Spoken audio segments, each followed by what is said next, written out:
How do? How do? Now then. Is that it? Now then. Well, we're waiting for you for intro.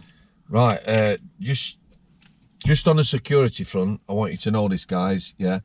I've patted him down before he's got in car, okay?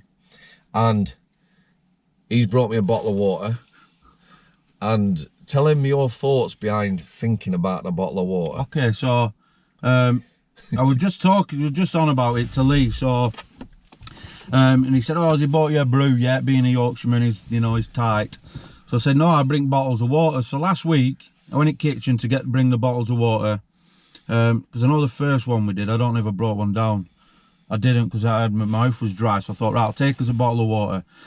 But straight away in my head I thought, should I take the water? For the simple reason, when you're inside, I don't know if it's the rules of the prison officers, but prison officers don't accept anything to eat or drink. Now there is some, like my mate Paul, he'd come in my cell, he'd crack a brew on, he'd put kettle on, or I put kettle on, he'd roll a fag, and he'd sit, but most of them don't.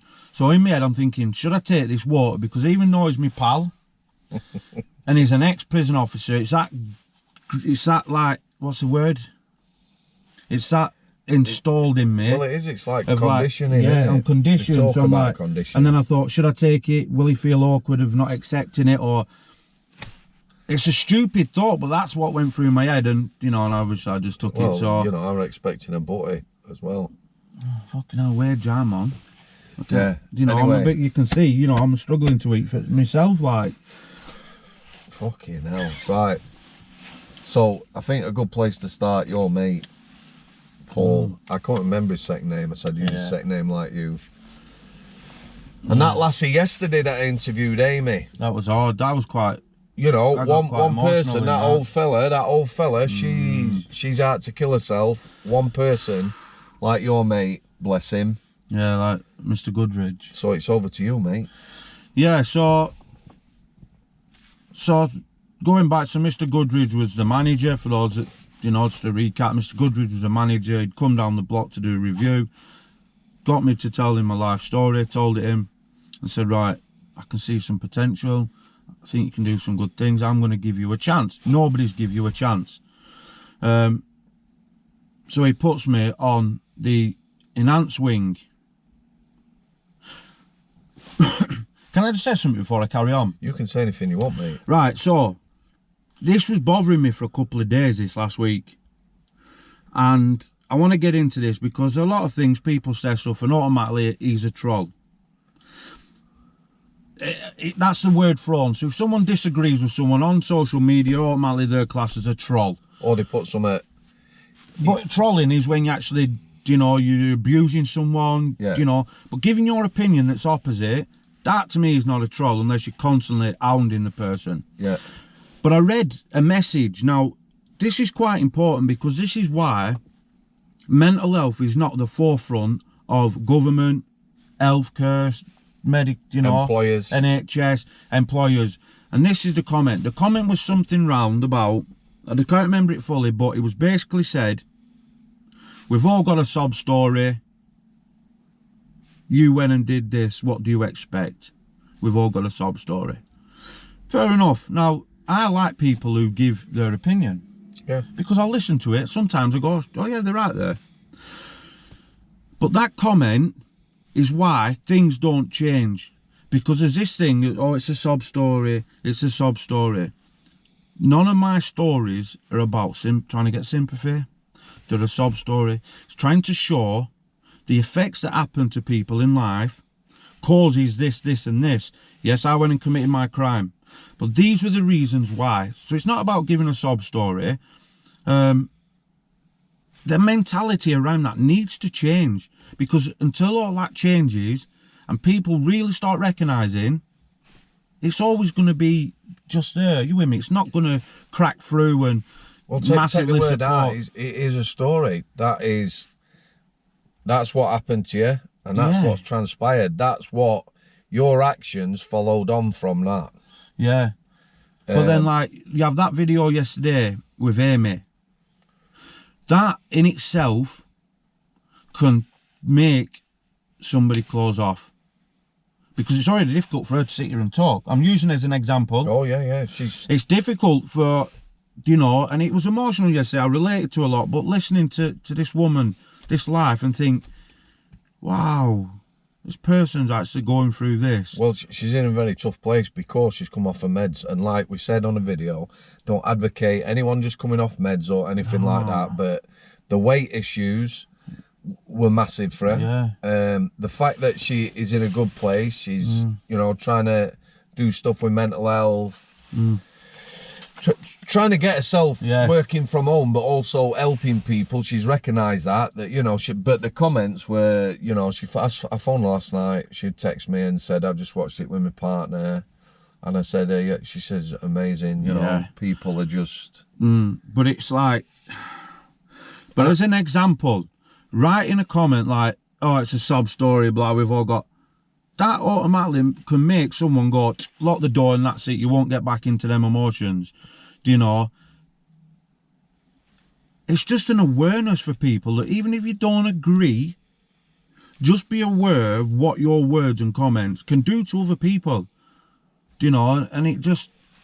Well, you've said it numerous times that you've heard a lot of people and stuff like that. But it is your story. That is it. You know, this is how people's lives changed. Yeah. And there's lots of people in prison who have not the same story, but, you know, they've started out in a bad place. There's been some mental, physical... The amount of messages I'm getting now every day from people who... There's people who are now going into the prison service who've had a similar story to yours. They almost ended up going down the crime route. They've been locked up in hospitals and medicated for years, and now they're thinking, do you know what? I'm going to try and make a difference now. So, yeah, it's very true. Yeah, and going on to that prison story, I'll go into that in this, what I tried to do and what I was doing. So, yeah, I just wanted to get out there. I respect anyone who gives me their opinion, but, again, we just have to be aware of our words because them words can really set someone back. Mr. Goodridge. Mr. Goodridge. So I heard then, obviously, the day I'd come back from the education, or I'd been somewhere and the comment was made, and I wasn't very happy with that person, but I couldn't tell people how upset I was, and I was genuinely upset. But you can't show that. You know, you can't show that. There were officers who knew. Yeah, there were officers who knew, and like my pal now. When you found out he died? That day, and like my best mate now is, you know, Paul, who's ex-prison officer there, and, you know, his integrity is, you know, like Sam, his integrity, and prison officers, the majority of them have got good integrity. So I couldn't really speak, and it obviously upset me, but it gave me that bit of a drive. Now, there were a couple of other officers that made like comments, but they were good. So my personal officer, she was a massive influence again. And the last time I did the podcast, I didn't mention her, and I felt very bad after when she'd like, oh, you know, I didn't hear my name there. As a joke, but again, I felt, wow, yeah, I think I've just slapped someone in the face. So my personal officer, she was brilliant. I'll go into her. So there were a couple of officers that were good friends with Mr. Goodridge outside of the prison that were basically saying, you need to like keep his memory of, like, you know, that he put this trust in you. Act on that. Act on it, you know, and like in his memory, so to speak. And that really, so that was a big thing for me of like, I need to prove that Mr. Goodridge was right, and especially when he was struggling himself, obviously. And but you didn't see that, did you? No one sees it, did they? So I then got a job doing the laundry. Now, you know yourself, when you got security filed, security will lock down everything, where you can't get work, because you're a risk, as you know yourself. Yeah, of course you are. They do the things and they go, no, you can't have it because I'd attacked someone in the workshop. So I got the laundry job, which is a shitty job. Excuse the pun, like, but... And I enjoyed it because I got to speak to everybody on the wing. Now, you don't usually get to speak to everyone. You have your own group of friends.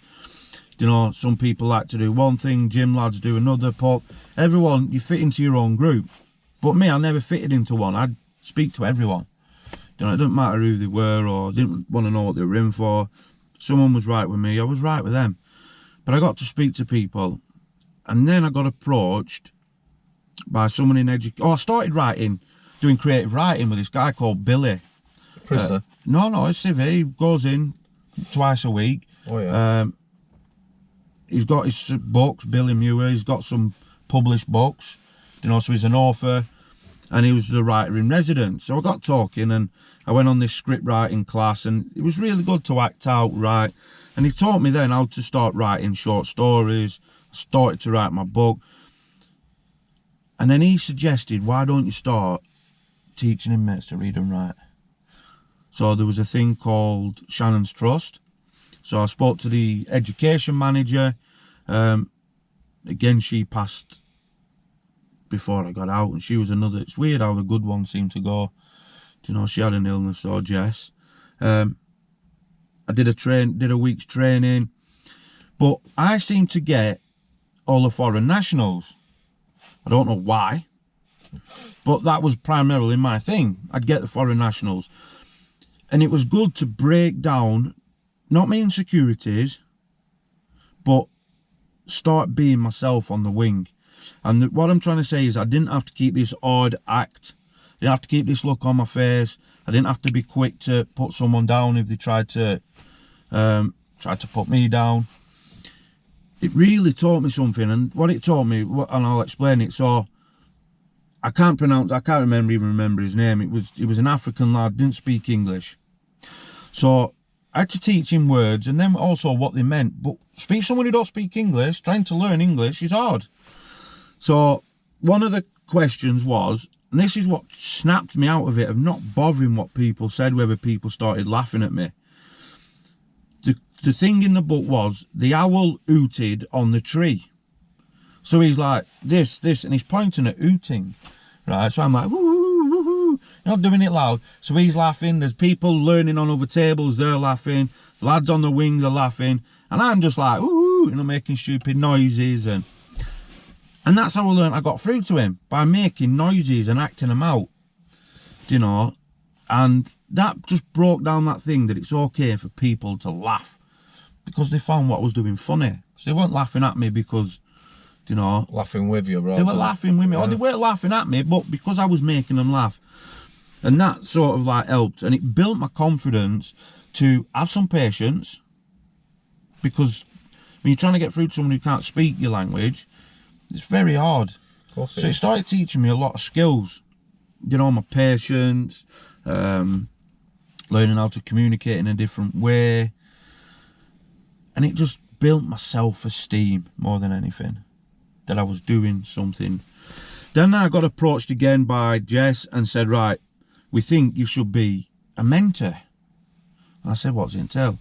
Basically what you're doing now, but what you're doing is you're going to have inmates that can't go to school, to education, maybe because they're vulnerable, maybe because they're a risk to other people. There's all sort of different reasons. You may have ADHD and they're hyper. So they have to learn on the wing. So she said the mentor is, you'll have 10 people, you have to plan their lesson for the day. So each one's totally different. You have to figure them out. They've got Asperger's, that were a big one. Wow. Figure out what their interest was, and then figure out your work plan. And I had to produce that for the next day. So at night, I'd have to, for like Johnny, I'd have to go, right, he's got Asperger's. His knowledge of football is immense. I'll do football questions, and I'll get him to try write a short story about a certain player, or then I had someone else. And that really intrigued, like, I had this drive. I enjoyed it. Because I had to think, I had to research, because there were subjects I didn't know about that I knew somebody was really keen on. And I go, right, golf, for example, I haven't got a clue, so I think, right, I need to do some research on golf to be able to implement that in his lesson. And again, like I said, they're very vulnerable. And I really enjoyed it. Were you doing this on the wing? Yeah, on the wing. And also it gave them someone that they could speak to. So if someone was bullying them, well, you'd know, wouldn't you? I'd want to see it and know. If you're dealing with them, You notice I start to get to learn about that person. Yeah. Which made it then that once I learnt about someone's personality, blah, I was more aware on association. If I seen something I didn't like, then I'd go up and I'd say, and I'll give you an example. One of my lads on my thing, nice enough guy, he'd get his canteen and he'd start offering people, do you want a bottle of pop? You know, your little bottles. So I'd say, right, stop offering people your stuff. You know, oh, I just want to make friends. They're not your friend. They'd be like, oh, thanks to take it, but they're not your friend. They're only being nice because they're getting something. But I used to play poker, and as you know, it's not a good thing. Yeah. It can cause trouble. I don't want to know that because you're not allowed to gamble in prison, obviously. Well, I know, but I used to anyway. And I used to do the football pools. I used to do the Grand National. Officers were in that as well. They were in the football pools, you know, so I corrupted some prison officers because they like to put a chocolate bar in, you know. Oh, I remember in Dovegate, I did the Grand National, and there must have been about 120 quid's worth of chocolate in a bag. Really? Yeah, and there were an officer on another wing, won it. So I dipped it because he was horrible and I knew what was going to happen. So I took some out myself. People like, you should take some. I'm like, no, he's won it. Trying to show this, you know, I'm legit. But I'm like, fuck off. He came, so he must have then had about, I'd say 110 quid's worth of chocolate in a bag. So he's shouting me on the wing, so I come out and there was an SO and I said to him, who's shouting? He's like, he wants his winnings. So I took him down, he took the bag and just pissed off. So the SO went, has he took him? I said, yeah. He said, did he give you any? I said, no. He said, the horrible bastard. We put in thinking we're not going to win just to get involved. He's gone and took it. I said, oh, don't fucking worry, I dipped it. So, and I used to do bits like that. Now, I was very careful who I played with because there's vulnerable people can take advantage. Yeah. If somebody doesn't pay, then that causes trouble because whoever is owed, and it escalates. So I used to try and make sure. What were you playing with? What were you using as currency? So we had chips that we'd made. So we all had the same amount of chips. Yeah. And it was a quid a game, which over a week mounts up. Yeah.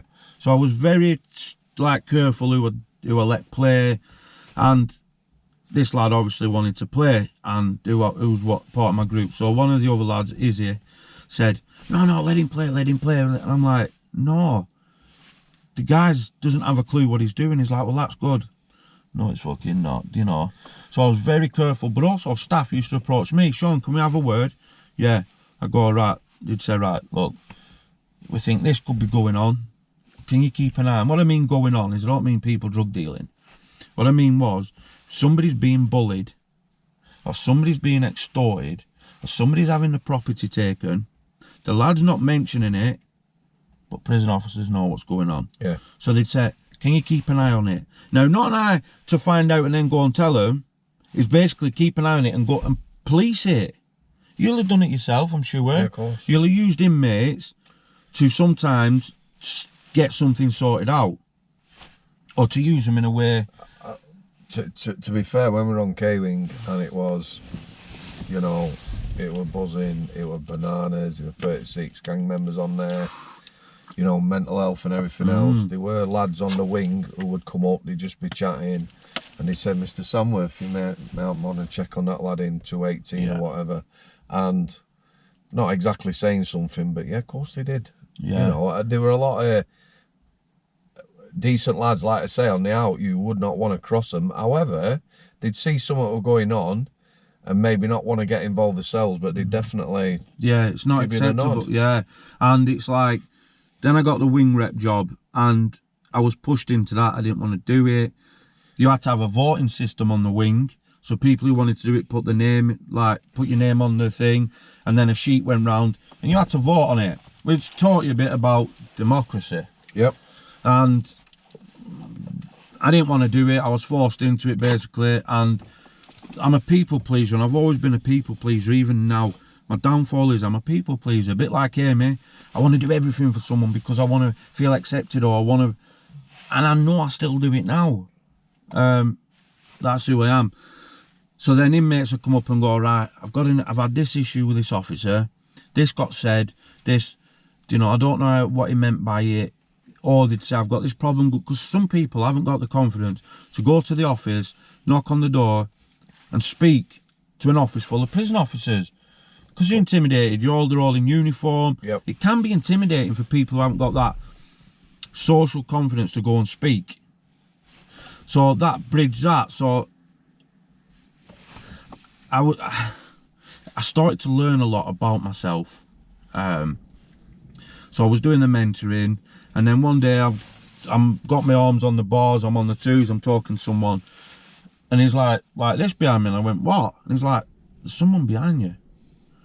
So I spun round, because I panicked, you know, and he's like, someone behind me. Like, I spun round, direct eye contact, there's no one there, and when I look down, there's this little woman, right? And I'm not going to say name, because people know the prison, you know, she's still in the job.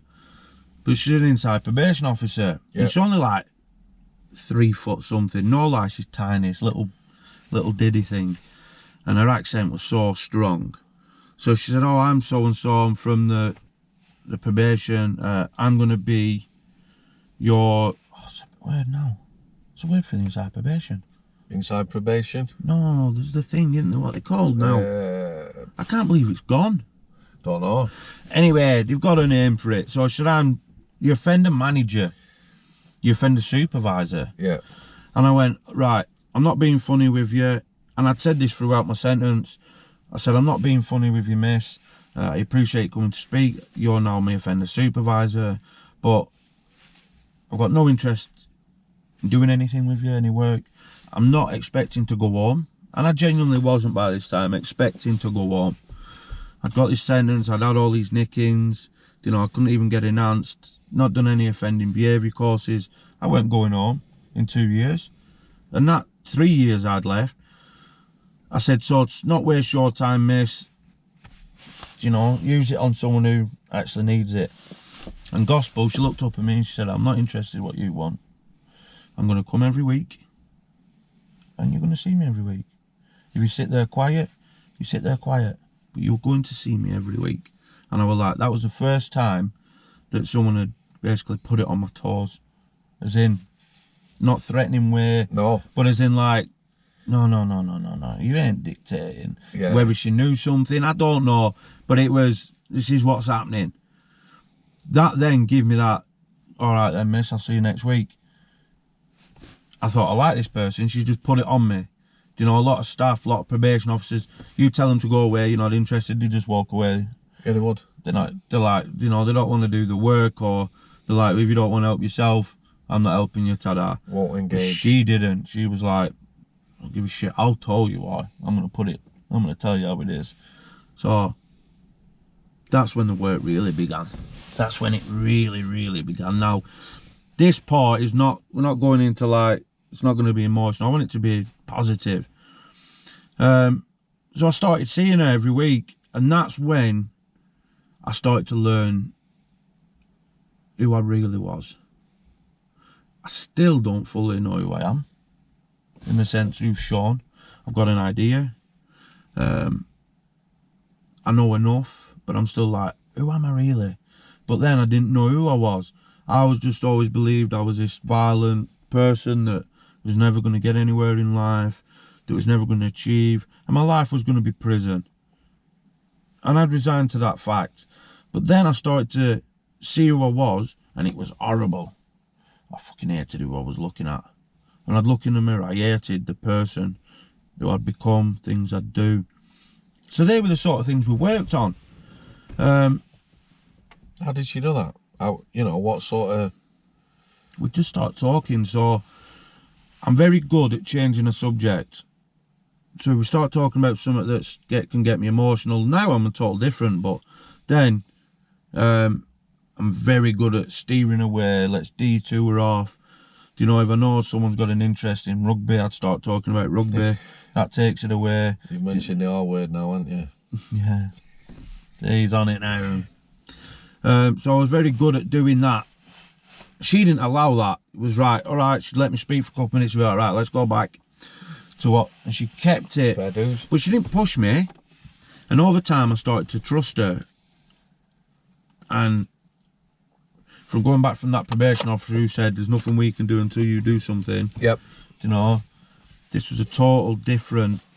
There was a polar opposite. So we started doing all that work. Bear in mind, I've never done any offending behaviour courses, and I wouldn't. For the fact I didn't want to sit in a classroom with loads of inmates. One, try lip service, which a lot do, just to get through the course. Yep.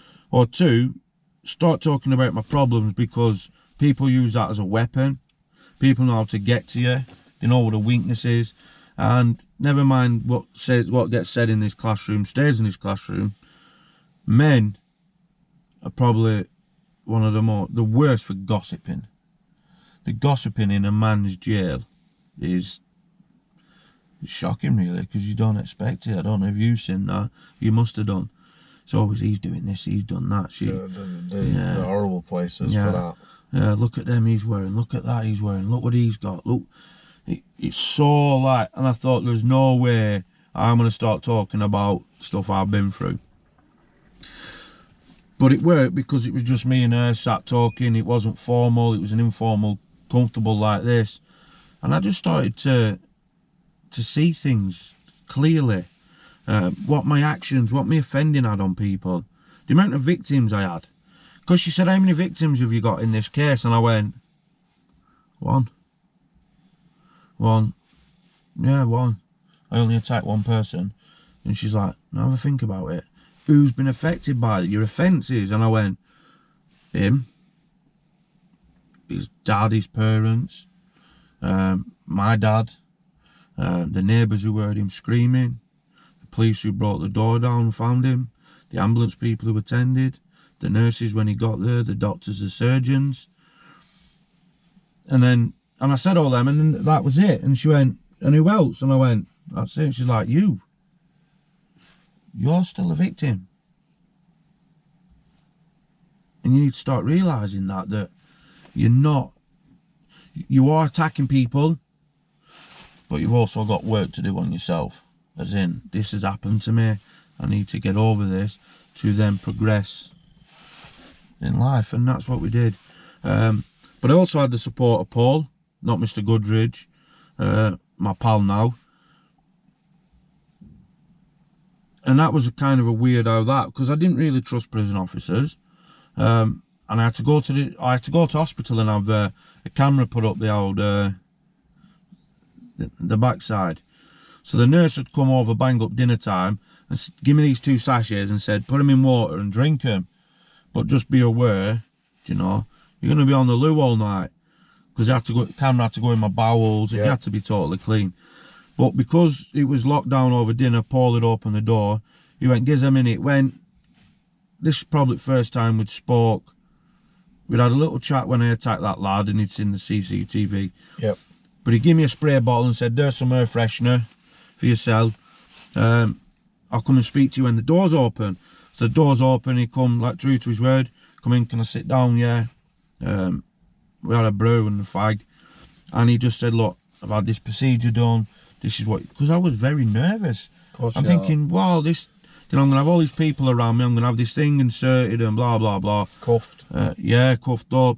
And he just, like, I've had it done. And he calmed me down. And from there, I'd found someone who was real. That was willing to say, I've had this. I can relate by this. I've had this experience. And the conversations we used to have was so, like, refreshing from the wing conversations. And I thrived on when I used to see him and have a chat with him. Because I knew we'd go into all sorts, you know, family. The proper conversation. There's no conversation in prison, is there? No, it's all about... No stimulation. No, it's all, he's done this, I've made this, I've got this, I've had this. You're like, you're at rest. And I need my brain to be stimulated. And that's why I used to enjoy the CC, because it was just me and a load of books. And I'd just read, and my mind would just go elsewhere. How did you find a transition from, what's the longest you were down the block? 16 and 19 months. So you've done shitloads of time in the seg, you've not got on with people, you've been put on this enhanced wing, and then you're doing all this education, stuff like that. Did it just come natural, or was it like... No, there was... when I went on the enhanced wing, the lad who I attacked was on that wing. Yeah. And he'd gone running again to Mr. Cudridge and said, I'm not safe, I'm not coming out my cell, I'm going to refuse to start eating, you shouldn't bring him on here. There was a few people who didn't make it known to me. They'd done it very sneakily. Yeah. And rightly so, they were, oh shit, because they knew what we were like on other wings. Do you think people were scared of you? Of course. Do you think prison officers were scared of you? Yeah. Because when you started out and you're on about block and you know how you had to go at that guy Fish Friday trying to mug you off, I'll see you after and all that, you know, you probably one of them prisoners that your security file would just say it's fucking dangerous, and people look at that and down the block people would know and they'd be concerned. Yeah, but I didn't ever intentionally to go out like that. I'm not that sort of person to try and instill fear to get my own way. So I've lost my trail of thought. Where were I? I've literally lost where I was. So have I. So we were talking about that last. The transition. Yeah, the transition, yeah. So he'd gone down. I'm not safe, I'm not coming out my cell, I'm not going to eat. Right, just leave it with me, let me sort some out. And other people did. Because they knew what I like on other wings. Yep. When we played football on a weekend, we'd play my wing and the enhanced wing and my wing, we'd play together. So we'd make teams. And I'm very vocal. I played in goals. I play aggressive. I'd just slide out and take them out. It's football. I'm a goalkeeper. Not deliberately to hurt. Yeah. But I didn't have that fear of, I'm going to get hurt if I do this. And people knew what I was like because I can be quiet in a classroom. Yep. But yet put me on a football pitch and I will lead the team. I'm vocal, I shout commands. That's what a goalkeeper's supposed to do. So I think a few people were like, why have they put him on here? Why is he on here? Do you know what I mean? Why? And they got like told, you know, go away. As soon as you mess it up, he's gone. So Mr. Goodridge called me down. It was just banging up for dinner. Shaun, wait, can you go sit in the office? I'll be back in a minute. The wing locked down. He's come down, the lad who he attacked. As soon as he's seen me in the office, he's walked away. I'm not saying. And he went, go away then, I'll bang you up. So he went, banged him up. And I said, Mr. Goodridge, am I going to get moved now because of this? No. I've put you on here. Same with the issue. He's had the chance to come and have a sit down with you. Yep. Talk it out. Mano to mano, you know. And put it. But he's not. Now, this person, I think did a little thing that some of the officers enjoyed it because he was a horrible, he was just a very horrible person. That he'd complain, he'd abuse staff. He was one of these, he was better than everyone and he was above everyone. But it wasn't like he was a tough guy. It was all this. And yeah. So they kind of enjoyed it that somebody was putting him in his place. So he was like... But then the other people, over time, this is how things happened on the wing where I started mentoring the Shannon Trust. They voted me for the wing rep. This is a wing where some people didn't want me on there. Yeah. And then over time, as they got to know me, it was, he's all right. He's actually all right. But then I had my personal officer, Claire. Now you said, were some officers frightened? Yeah. Claire, I'd be doing something and she'd say, you're being a dickhead. You're acting like a dickhead. Give your head a wobble. Right, thanks for that, Claire. You know, and I'd appreciate it. Or we'd sit down and she'd speak to me in that from a female perspective or from her life perspective. And it was good. And I've always respected someone who are totally straight with me. Because you know where you stand and you know it's coming from a right place. So Claire was a very big impact. And I remember... The wind-ups, because you were very good at winding me up. I remember one night, I'm cleaning my cell. You clean your cell during day, each day, quick mop or a brush up sides. But on a Saturday, I'd move everything off my tables. I'd clean everything. You're still single cell? Yeah, I've always been single cell. And I had my radio on, and I'm singing away to a song. But what I didn't know is she's got the flap up and she's just stood there watching me, you know. So I'm like, oh, turn it off, come on, carry on. So there was that little banter there, and she was a big impact, as well as Paul. So I was quite lucky in the sense that it went from having no communication with prison officers, anti-authority, you might say, to then all of a sudden, once I started saying, right, I'm ready to start learning, or I'm ready to start looking at myself, people got involved with me, you know, and it was nice. Then I moved up then to working in the prison warehouse. So not the stores in reception, this is where everything gets delivered. You know, everything in the prison that gets delivered goes to the warehouse. There was a group of civvies that had been together from like 14 was the minimum up to like 20 something. A couple of them were family. They'd never had a prisoner working in the warehouse. I applied for the job just as a piss take, and they give it me. And that was another one then, where I started to learn more trust. Got to speak to more officers because they'd have to come for uniform. It was basically transitioning me back into society, where every day I'd be up at 6, half 5, 6 o'clock. I'd have my brew, I'd have a wash, I'd get ready. As soon as the door opened at 7, I was out to work. I didn't come back to work from work till like 5, half 5. I had my dinner down there. It was like being in a working environment. There's no cons, there's no officers, the civvies. Officers obviously nip in. Yeah. But I'm doing a proper warehouse job.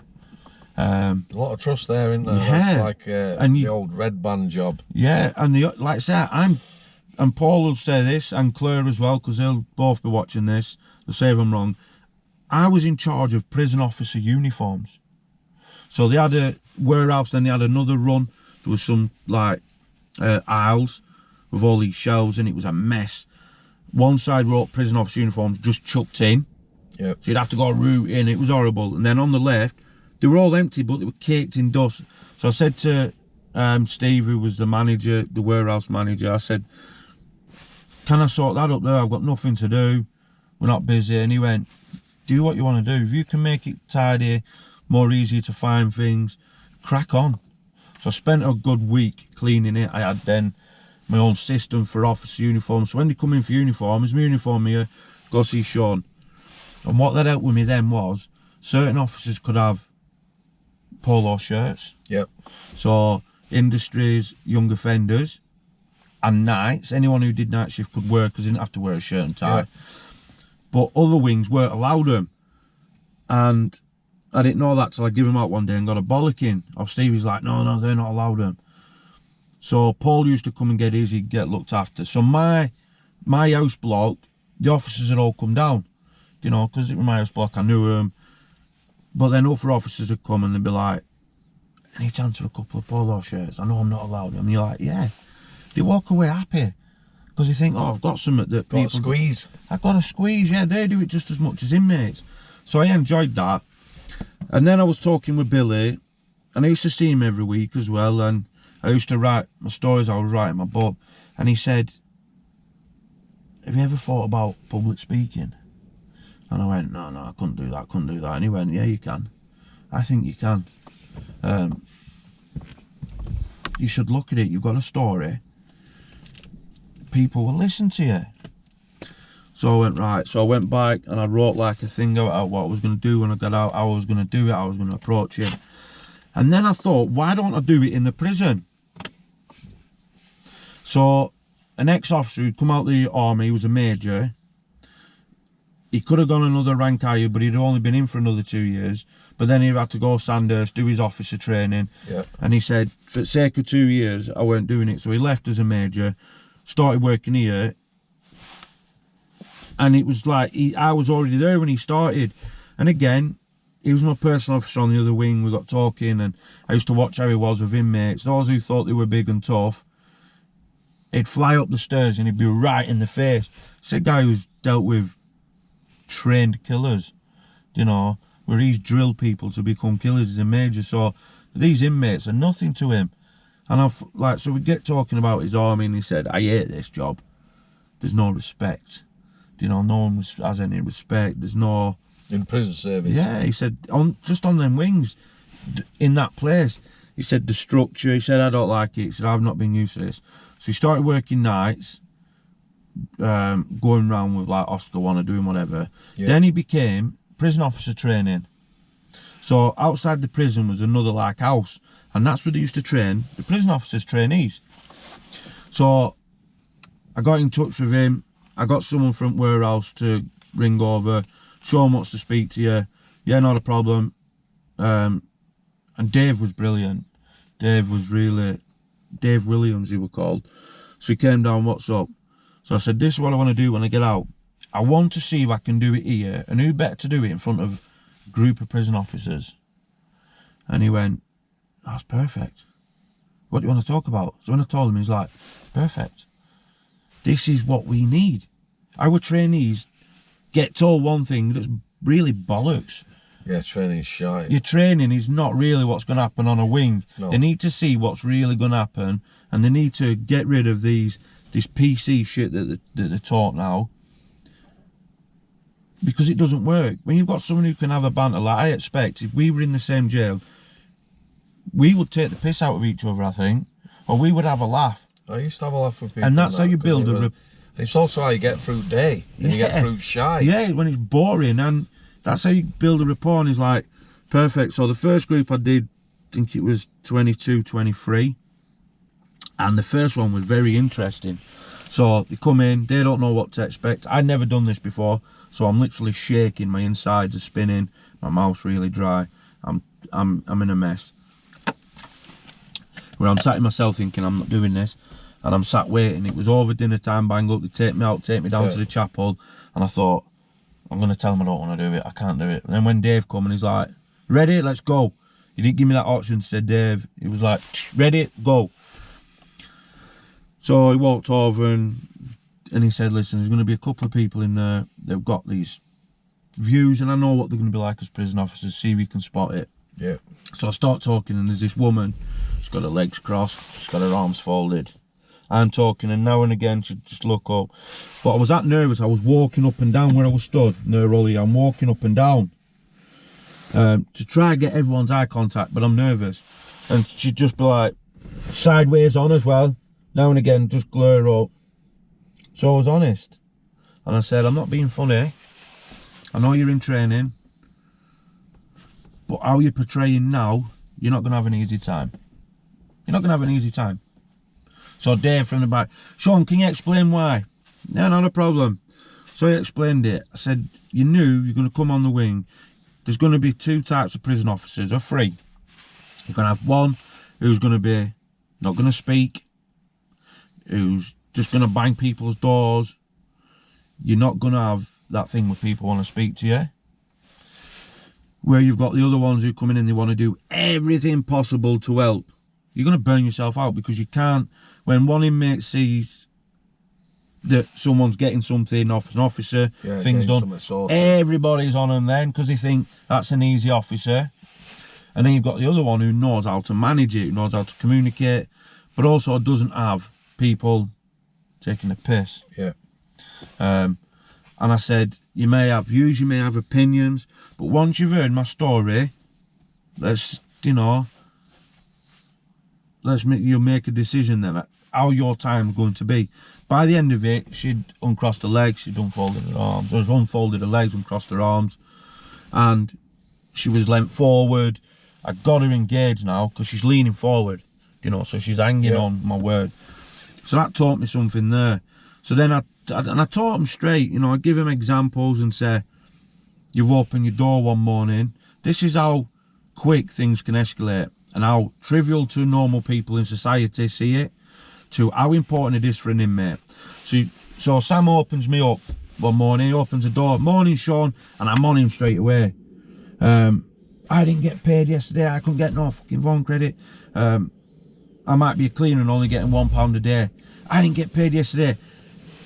And you're going mad. Now Sam will be like, right, calm down, I'll go look at it, I'll sort it out, see what I can do. To any normal person in society, you'd think, you're kicking off over £1. If that person's only earning that £1 a day and relies on that £1, that £1 is to use his phone credit, to ring his wife, his partner, whoever is at home, his loved one, and speak to his kids. It's not always about the inmate speaking to them. It's about your family members sat there at home waiting for your phone call. The kids are waiting for that phone call before they go to bed. When you don't ring, the kids get upset. You know, all because you didn't put that £1 and you couldn't speak to them. It's a massive thing. So I was trying to sorry. And no, I'm sorry. No. And you rely on me to sort it out. You can't sort it out. So That's the thing, isn't yeah. it? So, and where I led to with this when I was telling them is, so say it had been Sam that I've kicked off, but it's Sam I've been asking for a couple of days. You put the app in, Gov, can you sort this out please? Yeah, no problem, the app goes. So afternoon comes, knowing that you've got a certain time to put your credit on if you've got a CMS machine on your wing, where you can buy your phone credit and what have you. You know there's going to be a cut off for the people in wherever they are to click that thing for everyone's credit to go on. After a certain time, they go home. Your credit doesn't automatically go on. Someone has to press a button, and everyone who's put credit clicks over, a bit like getting paid in your bank. Did you sort that? Yeah, I'm on it. Did you sort that, Gov? Yeah, I'm on it. And then you bang up, and it hasn't been sorted. That then is what gets people going, because you think, I've been mugged off. Do you know? So I tried to explain to him, if you can't do it, be honest and say, well, I don't, because you knew, I don't know how to do it, but I'm going to pass it on to Sam. See if Sam can help me. Or they blatantly say, no, I can't sort that. You'll have to go speak to someone else. But don't say, yeah, I'll do that. You may have the intentions, but each time that person comes back to you, because a lot of inmates are impatient when they'll come after 10 minutes and say, did you sort that? But if you've been like decent and they come back a couple of hours and you go, yeah, I'm going to get on it, and they go away, each time they're getting more frustrated, they're getting more anxious. It's not anger, it's things that lead on to the anger. So the frustration, the anxiety, the worry, it starts building and building and building.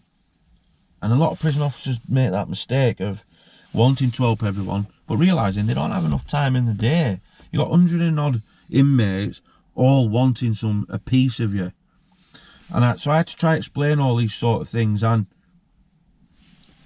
after the training, they come and get the uniform once they become officers, and quite a lot of them will come up and say, thank you. What you told me, I needed.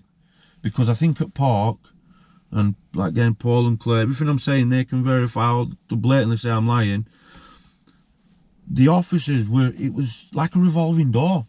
They'd come in, last a few days, a couple of weeks, they'd go. Because what the training is, totally bollocks when they go on the wing and people are fighting, slashing, cutting, shitting them up. The prison officers getting shit up. And so a lot of them were like, I needed that because I knew, one, how's my acting going to be on the wing? Because everyone's acting. The way you are in a job is not the way you are at home.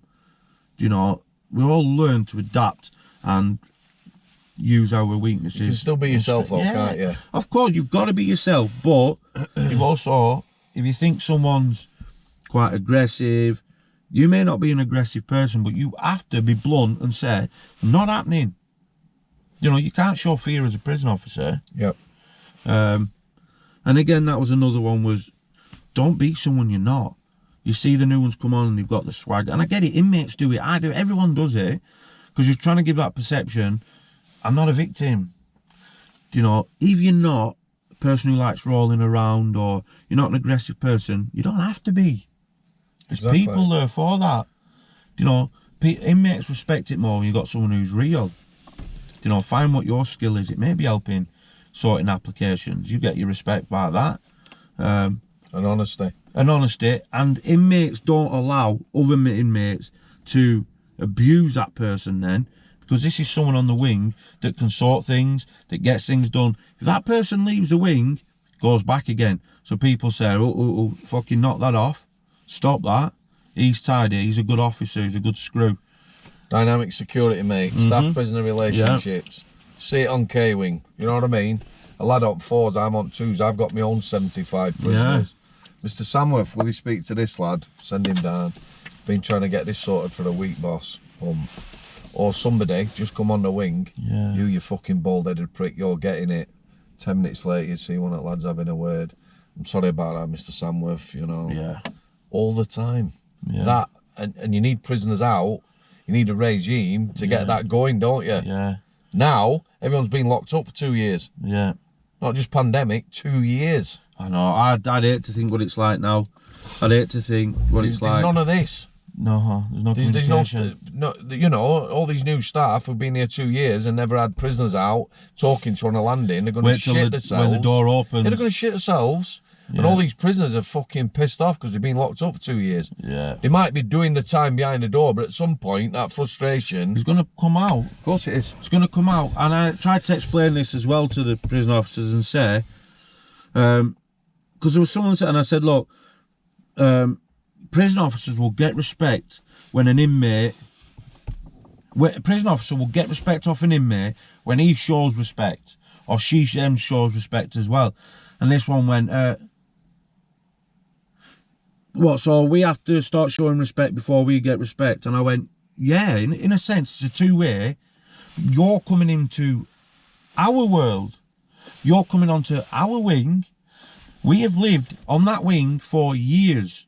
It is a community. It is like a council estate. Exactly like a council estate. You are now moving on to our council estate. And let me tell you why you need that respect. And again, it works both ways, but let me explain why you need prisoners' respect. You've got an officer who has no respect, he's horrible, he's aggressive, the alarm goes off. Your designated runners go, deal with the situation. Then the alarm goes off again, and you know now there's trouble. You know, you might be able to explain more. Yeah. But then you may hear it the third time. When you hear it the third time, it's everyone behind your doors, as fast as you can, move, move, move, move. Because everyone's got to go. Yeah. Every prison officer has to get there. Well, they can't leave the wing. So it's everyone get behind your doors, get behind your doors, get behind. If that prison officer is not respected, and now he's on his own, or there's only two of them, because when the second one goes, more run. Yeah. When that third one, it's get everyone locked down and get... If that prison officer doesn't have that respect, and he's shouting on the wing, everyone behind your doors. The people who have the influence on the wing... And it's still there, there's an hierarchy. Of course there is. When you've got that person that can influence a wing, that can make people do what they want, he will stand on the end of the landing, over the railings, and don't move. He doesn't have to say a word. Prisoners will not bang up, because they see he's doing it, and they go, right, everyone does it then. Yeah. But if that prison officer has the respect, like Sam would, everyone behind your doors. Everyone goes behind, and people don't. Other people get involved then. Oh, fucking move it. It's that security. Dynamic security. Absolutely. You know, I can't tell you how many times. Yeah, I'll tell you what, I were on K-Wing once with my old mate Jane off G-Wing, Jane Girling, yeah, and everyone had gone to G-Wing because there was something serious going on. A bit, pal? Of course you can, mate. We're not. No, we need some of that. A lot in it. Oh, yeah? Sorry, yeah. So there's me and her. She's on 2's landing. I'm on 4's. Yeah? A governor, like a dick, has come on, bang them up. So I'm looking at her. There's 2 of us on wing because this is serious. Yeah, so cons look. A lot of them are looking at you. And there's a gobshite on 3's says, don't go behind your doors. There's only 2 of them on here. So... I says, right, you're going behind your door first. Yeah. Now, half at wing, 100 of them are running about trying to get a burn or a whitener or whatever. Yeah, you're trying to get the other 100 are watching what I'm going to do with and him. they're watching him now. Yeah. So I went down to Freeze. What are you going to fucking do? Pushed him behind his door, locked door, and as I turned round, they're all banging up then. Yeah. And same, Jane didn't work on 2's landing. We had some basics out, a lot of people who weren't well and that. Just all going behind the door. Yeah? Quite. And pretty much we locked all 200 up in like, took maybe five. It's surprising how fast prison officers can get that. But Jane was like me, right? You have to give people something. You know, you might only see somebody once. So waiting for them to get respect, or 200 lads on K-Wing, you're waiting a long time. Yeah. So if somebody comes, or the new to wing or whatever, you give them a squeeze. Yeah. You take them at the word, and you'll do something, whatever. Yeah. If they later on to become a dick or whatever, that's their problem then, innit? Yeah. But you definitely cannot sit back, you know, and, you know, all this respect's earned. Well, outside it might be. Yeah. Inside, as an officer, you're going to get credit for being honest. Yeah. If you're an officer who's not going to do anything and somebody says, "What are you doing that?" and you say, "No, I'm not doing that," they won't like you. Nope. But at least they'll... Yeah, they go, right, at least he's not going to fuck me about. Yeah, they'll go and find somebody else. Yeah. And tell everyone else to go and find somebody else. Or say, right, you know, don't bother with him. Go see so-and-so and so-and-so. They're the best. The training bit, mate, I'll tell you what, you've hit the fucking nail right on the head. Yeah? Yeah. Training, I don't know what it is now, 8, 9, 10 weeks. 75% is absolute bollocks. Yeah. Yeah. Make it real. Yeah. You know, all this stuff I did in training, it was tedious. Fucking homework, tests. Stood me in no good stead. Yeah, and I'm not being funny, Sam. It's majority of these prison officers, again, to be a prison officer, whether they become bent or whatever it is, or they make mistakes, because I shouldn't say become bent. Whether they make mistakes like all of us. Yeah. At that point of becoming a prison officer, you have more integrity than what a con does. You've lived your life different. You respect the laws of society. But a lot of these now, and this is not, I thought it was going to be actually a good idea if it can work well. A lot of them are very young. Too young. So they come from, they're too young. Too young. But I'd reckon like you're good like 20 on, it's probably a good age. But a lot of them have come from university where they've studied, or they're from a middle class background. They've not had to run. There is a lot that have run the streets that could end up in jail, but the majority of them are fresh-eyed. Green. They're green. They don't know street smart. They don't understand about manipulation, because that's what prisoners and prison officers do. Yeah. Is manipulate to get things done and to keep things running. Because manipulation is not always a bad thing. It is sometimes needed to it's accomplish not like something. another job, is it? You can't work to know what you can't work to and like all this rules PC stuff, I thought actually it was coming bad in jail. I didn't realise how bad it was until I got out. This PC, like, it's the thing is, mate, right, when I started at Forest Bank, there were a 21-year-old on my course. In fact, there were a few. There were 4. 3 left within a week. What's that tell you? Yeah. When I started at Strangeways, 21-year-old on our course. But you know what? There was shitloads of experience.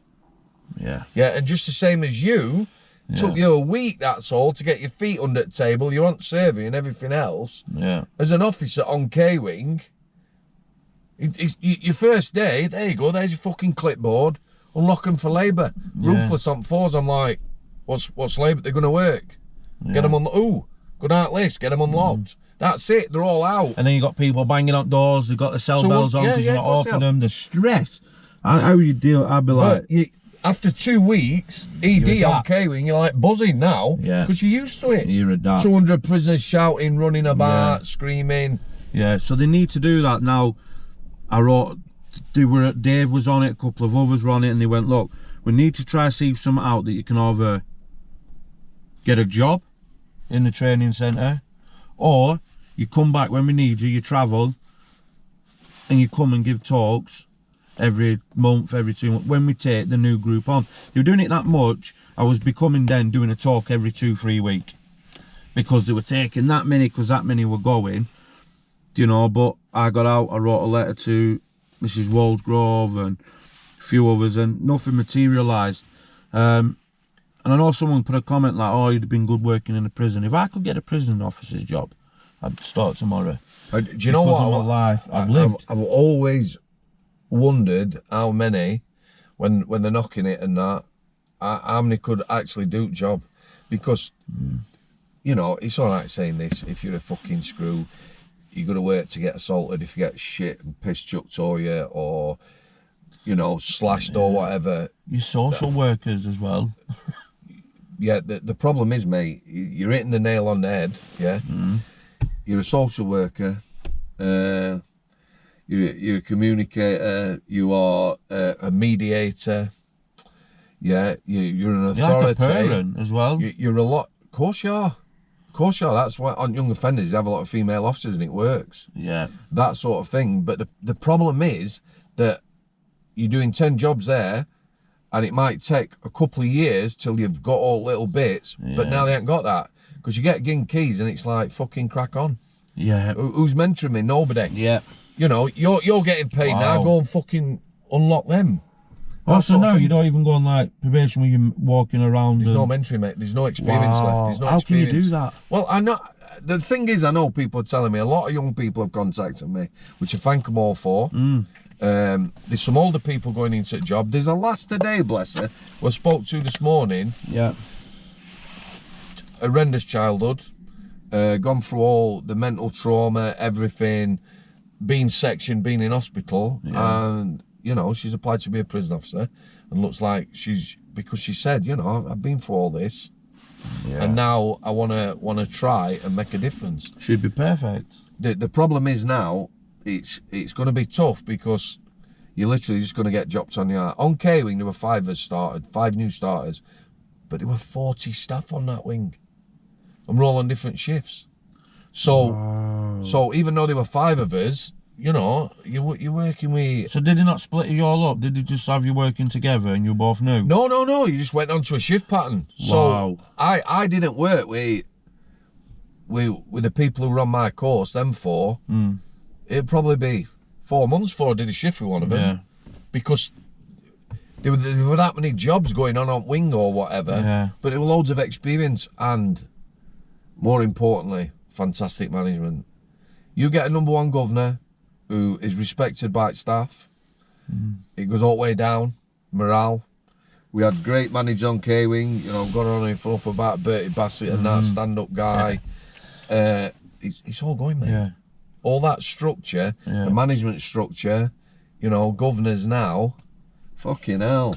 Can I ask you a question then? You can ask me anything you like, mate. Because I know I messaged it the other week, and I think it'd be quite good for people to know. Yeah. So how inmates have respect and other inmates lead. Yeah. And staff, again, you get some staff that get on, some that don't. What makes a good leader for prison officers, whether it's a governor or your SO, your PO? What is the one where everyone looks and gives that person that respect? What is it they have? Right. So I'll take it from my own perspective, yeah.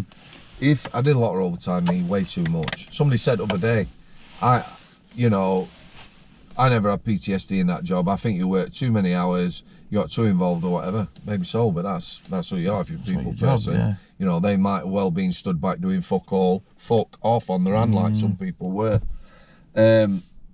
So good work ethics, right? So it didn't matter whether people didn't like me or not, because there were some people, obviously I were a fucking RC Yorkshire shithouse sometimes, especially if I knew I were right or thought I were right, which inevitably I was. Of course. Or you've not, you were misunderstood. So if I turned up on a wing, let's say I went to C wing and they were all RC sitting in the office not doing all, but they'd be happy because they knew when exercise wanted doing, I'd go and do it. I'd rub like 100 prisoners down, put them on exercise and stand there all afternoon. If it was summer, I didn't mind. I'd do whatever. From a management point, quite a lot of people I got on with, again, not necessarily liked each other, but respected your professionalism. So if they were going on a funeral escort, which might be a bit dodgy, then, you know, you want someone who's got something about them and can at least talk or whatever. Took me a long time on K-Wing to be myself. The structure on there and how it was, and a lot of the staff and that, a lot of them were old school. And, you know, I were a soft ass, basic regime prisoner. You're entitled to a phone call. You know, they get 2 hours in the morning if they were on the wing, yeah. One lad, about 2 days into the job, says to me, Mr. Samworth, knew my name already. He's on it, innit? Yeah. He says, look, my mum don't get home from work till 7:30 at night. Could I please have my phone call between 7:30 and 8? So I says, yeah, no problem. He's entitled to a phone call. First night, went to Bertie Bassett. I'm going to let this lad have a phone call 8 o'clock. Barked at me, you soft ass Yorkshire get. Yeah, okay. But, yeah, no messing, no, he's a basic prisoner. All right, did it, got called by everyone. Yeah. However, a lot of them, 6 months down the road, started respecting that. So if you've got something about you and they can send you on a funeral escort or ICIB an hospital escort, Because at the end of the day, if there's two of you in hospital with a prisoner, you know, you've got to be able to handle your shit and that. Yeah, of course. You know, you've got to be a diplomat. You now are in somebody else's space. So it's not only that, it's also what can happen while you're out there. Well, the other sad thing, like, happens in a lot of workplaces, but does happen in prison, you know, forever getting kitted up when we're on K-Wing, even though everyone's trained at the same level, and you're ever getting used. So if they come on a wing and these three arseholes who've been in 30 years and never done anything, they go, Sam, can you just stop on? And so you'd look like that. So, you know, like you try and please everyone. Yeah. My last 6 months, I had enough, mate. I remember a manager who got on well, phoning up, will you do us this? No. Why? I'm fucking sick of it. Why you being like that? I says, don't question me. I says, all the time I've been here, I've done everything you've asked. I am fucking sick of it now. Yeah. And it becomes expected then. He'll do it. It does become. We had a governor, Richard Vince. I don't mind mentioning his name. He's high up in prison service. Is he still active? Yeah, he is. He's moved on up. The thing about him was, right, a lot of people might not like it. I liked him. The thing about him was, he expected you to do a job. So if he come on healthcare, like he once did, and went to laundry and said, could do with a paint and that, which he could, got painters to do it next couple of days, wing orderlies. Next time he come on, I saw him come on, he went straight round that landing to have a look. Of course, yeah. Walked past, morning, Mr. Samworth, boom. Christmas Day, come in, spoke to everybody, knew everyone's name. You know, to know everyone's name who's working for you, shook everyone's hand, spoke to everyone Christmas Day. Means a lot. Of course it does. Yeah. You know, you don't want people patting your back all the time, but a bit of recognition. Especially from your number one. You know, he would have regular meetings and he'd have as many staff as he could in the visits hall. And, you know, right, we're performing well. This audit, we've done this. You just feed it back. Yeah. And I remember standing there with a sense of pride and I'm sure everyone else were. Yeah. Just that little bit. Recognition for a job you're doing. Exactly. Right, so you'd say, so what was he called, Mr. Vince? Yeah. So Mr. Vince is the prime sort of person you want leading you then, for a prison officer to know you've got support backing and you're appreciated. He was a good communicator. You know, he'd done the job. He hadn't just come into the job from university or something like that. He got experience of the job. But he also cared about the nick when he were there. Yeah. It was like his business. He got a business jail. Yeah. I'll tell you what as well now.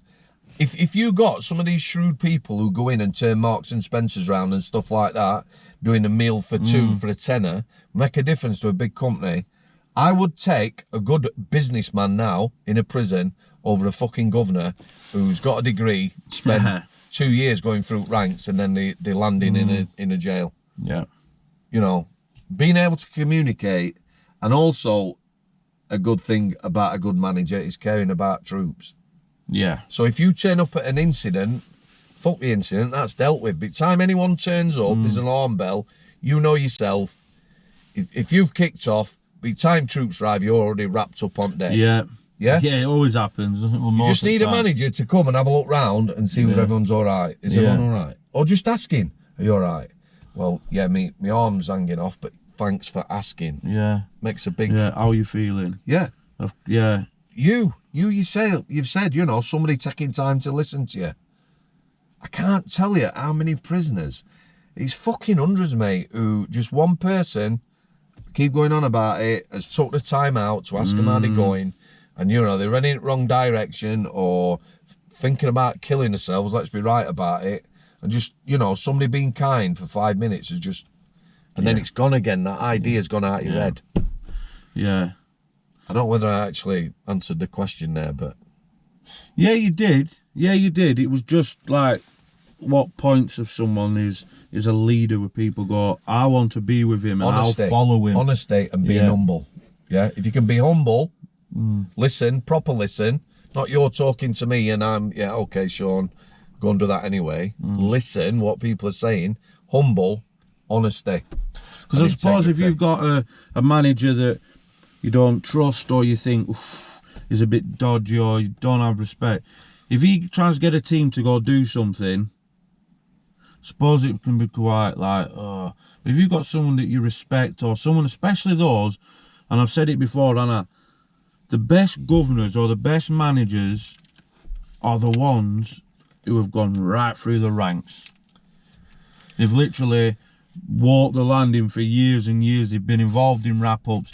They understand your stresses. So when something happens, they understand where you're coming from. But these that have been taught by degrees and, no, you shouldn't be doing that. You can't do that. That's not allowed. Hang on a minute. Prisons aren't fucking conventional. You've hit on a good point there. I thought about this myself, right? So I did put in to be a senior officer, and I had a really good think about it, and I thought, right, couple of points here. There's a lot of knob end POs, principal officers above me. If somebody comes to me and says, do this, you have to be a bit of a yes man, because if there's a governor and then a PO and an SO and an officer, and them three are wrong, and as an officer I'm right, I'm getting bollocking anyway. Yeah, of course. Yeah. Then I've been on that end. I've been on that end, so I thought I can't do that, so I fucked it off. But the process again, you know, you go for this job role and scenarios. Yeah, there's a lot of people now who are still prison officers who would be cracking governors, but they couldn't pass the exams. Yeah. They couldn't get through the role plays. We had a lad called Colin Edwards, fantastic SO on K-Wing. So here's another one for you. He's been an officer on K-Wing for a good few years. He becomes an SO. So someone in management says he won't be able to do that because he's managing you guys and he's your mate. Well, he were brilliant. Could still be a mate and he could still manage you. So if he fucked up, he gave bollocking. Of course, yeah. 3 years he did the job as an SO. Couldn't pass the exam, so they bust him back down. Wow. In engineering, when I worked in engineering, managing director Jacobs, yeah, I'd like to offer you a job as a foreman. Yeah, I've been watching, you know, you get on, boom, that's it. You recognise people and they get jobs on merit. How they do the job, how they deal with and people. who they are as a person. Exactly. Prison service, no. So we actually sent a letter, everyone on K-Wing signed it, to the governor saying, make this man an SO. And that says a lot about that person when... But they still didn't get made up. Wow.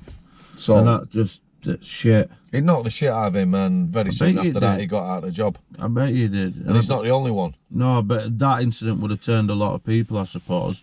But these are all good. These are good, you know, this is what people want to hear as well. It's all... So, right, so I'll get back, shall I? Yeah. Look how I steer, you see. Anyway, no, it was a genuine question that I asked you this, didn't I, a couple of weeks ago on a message. You did, yeah. So I started doing this every week, you know, and we do this for a couple of years. Now, when I first started talking to her, we knew I had my parole coming up in 2-3 years, and I said my outside probation at the time was flat out, you ain't going home. That's fine. 3 years before the end of your sentence, before parole. Already decided. She'd already said, like, there's no chance, which is right, because of my behaviour in prison, and I was a threat to society, and I was also a threat to knobhead. And when I asked her, and I said, oh, it was after like a year, I said, what's your opinion? She said, no, I'm not recommending release. All right. Can you explain why? Yeah, this. Thank you. Because I knew where I stood. And I agreed with her. She was right. Then knobhead died. And I was like, you know, and I went through some different emotions again. But again, this is not about negativity. It's not about, it's a positive. So we carried on doing the work. Again, I'm building up the support network around me in terms of the people I used to socialise with. I kind of took myself away from them. Yep. Started going speaking to different people. But again, you don't know who's who. There was one lad, an armed robber, very prolific, from Leeds, got I.P.P. Ended up going to DCAT. While he were out on, then he started, his friend set a business up, a fake business, so he could go out every day to work. Wasn't really working, committing more armed robberies. He's on the way back to the jail and using his own car, a distance away. They knew, they had a description of his car, didn't have a reg, but they knew the back left wheel trim was off. This one day he's going back to the jail, he's at the traffic lights, turns left, police car goes, hoo-hoo, hang on, that's the fucking car. Do you arrest him? Charge him. So while he's on work release daily, as an I.P.P prisoner, he's still committing more armed robberies. So he gets more sentence, gets sent back to close conditions. While he's in close conditions, he has everyone convinced. And again, Paul and Claire will know who he is. He does his degree, very educated, very smart. People are saying, oh yeah, he's, never get out, never, blah, blah. I'm going to get out, I'm going to change the world, I'm going to do this. He was out 2 months, committed another armed robbery. So you don't really know in jail, it's the ones that you don't expect. Some you can get it wrong. Are what they are, aren't they? Yeah. So I sort of like started to look at people different, and the more I started to learn about myself, the more I could see it in other people. So I started changing like the people I associated with. I still spoke to everyone because I had to as a wing rep. But I started to change the way I lived, and that's what you got to do in society as well. The friends I have around me now, I have no old friends. I've got 3 friends maybe, 4 friends. You've got more now. There's more people offering to take you for a drink. Oh, I know, yeah. And that is so warming. What? Yeah, it just makes you feel. But I don't drink alcohol, so if I do ever meet anyone, it'll be a Coke. One thing I don't do is drink, because it sends me back to prison. So alcohol's not good for me, so I don't do it. So I'm starting to change the way I am. The year after, it comes back. So anyway, I get a forensic psychologist who was my psychologist before I started speaking with the probation. It was the time I'd been in the block all this time, and so they brought him in, and I did quite a lot of work with him. So I wanted a report doing for parole. Yep. So he wrote one, and it was fantastic. Then they brought another one in, an independent, because you always need an independent, don't Yep. they? So probation or the prison are like, no, we need to have another one. So 6 months later, I do the same with her. I speak to her, I fill all these different psychometrics. There's hundreds of questions in these psychometric tests, and when they put them together, they were exactly the same. They both said the same thing, this is what we recommend, and my scorings were exactly the same. So what they said there was, he's answered it properly. You can't remember all them questions. No. You can't blag a forensic psychologist. So these two said, get this man out. Keeping him in jail is going to be detrimental to him. He's done this. He should be going home. So that's what happened. I took 18, 19 references off prison officers that came to me and said, I want to write you a reference for parole. Do you know what? I did a few references for people who asked me. They were quite funny about it, the prison service. They didn't like you giving references because if I give you a reference and then you go out and shoot someone, yeah. Well, which, yeah, like I said, I did do quite a few, and I was told on some of them that it's off your own bat. Don't do it on official. Yeah, Well, I was different. Mine was all like, I had the backing of everyone. I asked permission. Yep, they're allowed to do it.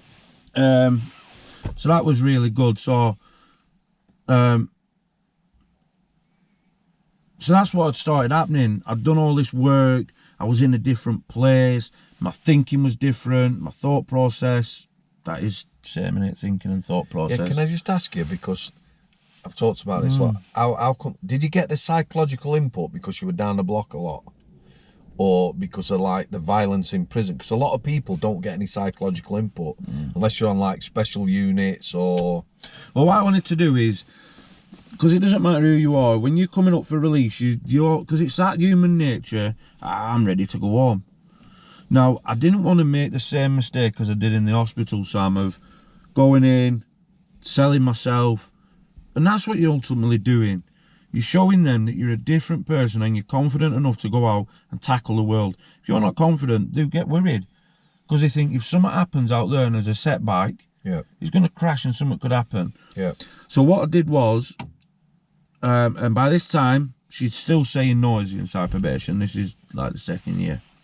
So I got this Matthew to come in. He did the report. Now, I'd asked for him to come in. I got in touch with my solicitor and said, I want a psychology report doing. I I'd prefer it was the doctor who'd been working with me for so long. Yeah. I'd prefer him. Well, they know you. Yeah, he knows me. You can't blag it. That's why I wanted to do that. Now, if he'd have turned and said, no, he should stay in, I'd have been like, all right. Yeah, because this guy knows what he's talking about. But when the prison went and did the same, and it was exactly the same report, then I was like, I should go home. So the inside probation was then like, I'm going to back you now. It's that thing, innit? They back you and you go out. And it was a time where Nick went out. I'd only went up for parole 6 months after. He went out, got nicked. There's that many cases of life as an I.P.P prisoners going out and committing more offences in a short space of time. It was very prevalent at this time. So I was it was stacking against me. So I'd done all this work, I was doing all these good jobs. I thought, right, I'm ready to, I was doing the talks for the prison officers. I went for parole. And I thought, the one thing that's going to set me back is I haven't done any offending behaviour courses. Yep. Your anger management, victim awareness. But I had done it because I'd done it with Kath every week. We sat an hour up to 2 hours. We went through all them. So even though I hadn't sat in a classroom and done it, officially I hadn't done it. And I was very surprised because I told you you're going to get grilled. Outside probation was still nope. I think she got grilled worse of us all.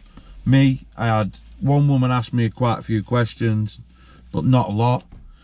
You have 3 people on a parole. You have a judge, you have an independent, which I don't know where they come from, and you've got someone from the Justice Ministry, I think, I don't know, I can't even remember, but there were 3 people. So it was the independent, I went last, she asked me loads. Come to the other woman, she asked me one question about an incident I'd had. Now, living on my own, going to work as soon as the door opens, I had a set routine, 9 o'clock, TV was off, earplugs were in, I go sleep. Yep. I did that every night to get myself into my body, used to get in, if I got out, into work. And I'm still like this now. There is actually a word for it. But when I hear noises, and it irritates me, I can't focus on it or else it gets worse and worse and worse. So I had these 2 next door neighbours. They'd not long been in the cell.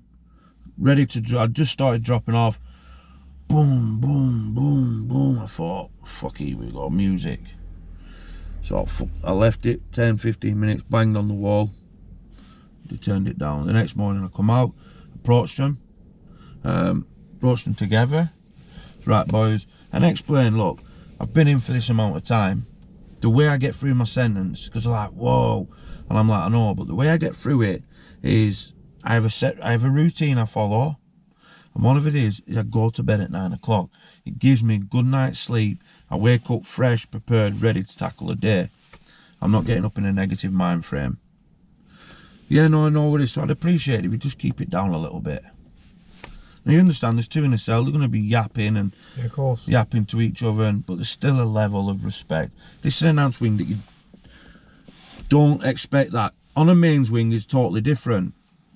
But when you're on an enhanced wing, people change, you know, it's about having respect for your neighbour, and they're trying to teach you how to be a normal... Was it a quiet wing? Yeah, it was pretty decent. See, enhanced. And there were rules on there, you know. Lads, aren't they? There were your rules on there. So I said, look, and I was polite, yeah, not a problem.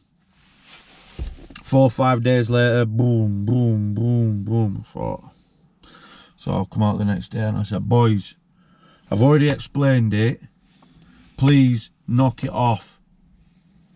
Oh, yeah, sorry, we didn't think, sorry. You know what you're doing. About a week later, they're at it again. So, oh no, so after the second time, I'd said to one of the officers, Dave, I said, any chance of changing cell?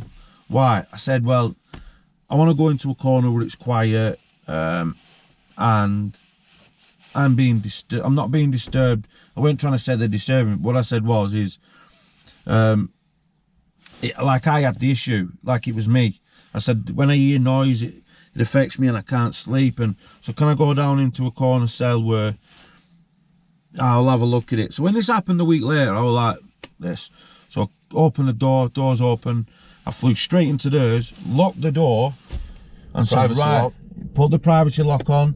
And I said, right, and I had to up it then, you know, to the point where they was like, sat there and they were like, because I said, if I end up jeopardising my release, because you're affecting my sleep, which means I wake up in a bad mood, which means something could happen amongst that day, because I'm not in the right mind frame, I'm fucking blaming you two. And if I'm not getting out, you know, you're fucking getting it. And I'm telling you both now, because I've come in, I've been polite, I was respectful, I explained myself. Came the next time, maybe a little bit more assertiveness. Now you're mugging me off because I'm being nice. You know, don't take my kindness as a weakness, and that's what you've got to do in jail. You know, it's what you've got to do, because people will jump all over that. Yeah, of course.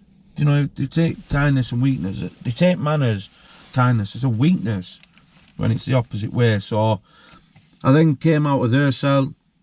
Unbeknownst to me, there's Dave stood outside the cell. So he's probably seen me go in, seen me shut the door, knows I don't socialise with these people. He knows some things. But instead of him coming and opening the flat and opening it, he's just stood outside the cell. So he's obviously heard what's gone on. So I've come out, he's turned, he said, everything all right? I said, yeah, sweet Dave. I've got a cell for you. He said, I come, I seen you. He said, I was just waiting for you, I've got a cell. I was like, oh, sweet. So he said, pack your kit and move down. So I got a call in a cell. So this was put in my wing file. And What was putting you? I'd approached Dave and said, right, okay, I've got this thing, you know, there's noise around me and it affects me, blah, blah, blah. So he'd put that in the wing file. And I'd already spoke to the probation, so that was brought up. Can you tell us what this is about moving cell? So I explained it, and I told them everything that had happened. And they were like, that's good that you're showing that thing, that you're trying to do it the right way. And ultimately, it's still prison. Do you know, it's not like outside where you ring the police or you ring the council, or you have to handle your business. And if you don't, you can have people walk all over you. So she asked that one question, came to the judge, and he said, I haven't got any questions, it's over. So I'd spoke for like 10 minutes. Come out, and my barrister basically said, you're going home. That's it. I've never seen anything. How much of a tariff were you? So, 9 months, 12 months. 9 months. Up, including up to getting out. So it was very fast. Usually takes up to 2 weeks. 2 days after the hearing, my solicitor rung my mum and said, it's been confirmed Shaun's going home. The day after, which was like the 3rd or 4th day, I'm going down to work. The probation, they had like a cabin outside our warehouse. So as I'm coming in and I'm going to work the back office, as I'm going down there, I turned around, she stood there and she had a letter, but her face was like, she like, give me the letter. And I didn't know. I drugged my mum that night before, she didn't say a single word. And I thought, oh, she's in a good mood for a change. Put phone down. So she handed me this letter and I thought, oh, to hear back so quick. It takes up to 14 days. And I just thought, so I sat down and I just felt everything, like my heart, everything just like, I opened it up and it was there. You know, we're directing your release. And I was like, wow. But that's when the test really comes in. Because I run back to the wing to use the phone, you know, ring my mum. She's like, I already knew. Ring my dad. Kind of put a bit of a negative spin on it, but come on to the wing, seen a couple of pals. I saw it. People were happy for me. Prison officers were happy. But them next 2 months to getting out were hard. Really, really, really hard. Angst, worry. Yeah, there were that. But it was dynamics changed on the wing. Because now I've been given a release date. I'm now going home. Now people start trying me. There was 2 in particular. Because they knew if I hit them, that would have been it. Yeah. So it was very, very difficult to keep control of myself, to deal with it in a more positive, a productive way. But I was constantly aware of everything was going around. If two people started arguing, I'd vanish. I'd get away from them as fast as I could, because I don't want to be in that area. I don't want to, you know, it was like walking on eggshells. And officers would say, no, chill out, you're all right. Stop, just chill. You know, they'd come and say, why are you in your cell today? Why are you not? I'm not feeling too clever. So if I go out, I don't want something to escalate today. I know I'm in a bad mood. I'm a morbid fucker sometimes. Even now, where I just go quiet and don't want to speak, because I'm trying to process stuff in my head. Yep. You know, like, for example, last week I had a problem with my wage. This week again, I ring up trying to give me this bollocks about these tax codes and all this. You only need a little bit of something, don't you, to put you off? That is really like, yeah, everything. like I seen it. I checked my balance this morning online, and I was like, so Mrs. is in bathroom and she's brushing her teeth, and I just jumped out of bed, went in the bathroom, and I said, I ain't going to work tonight. Tonight's my last night. I've now got the job I've been trying to get since I've got out. It's a job I want. You know, I'm really buzzing that the pay is good, there's bonuses, there's incentives. It's everything I wanted, and it's a job I wanted. And I got that yesterday, so I was still going to do my 2 days. I said, I'm not going to work tonight. And she's like, why? So I told her, she's like, all right. So what I had to do then is not, and we all do it, we can all do it. It's, well, I'm trying to think of what the word is. Where if you're feeling a certain way, you can make other people feel that way as well. Of course you can. So if I'm in a negative mood, like this morning, I'm angry, they're taking the piss out of me, they think, oh, I've worked all these hours and you want to do this.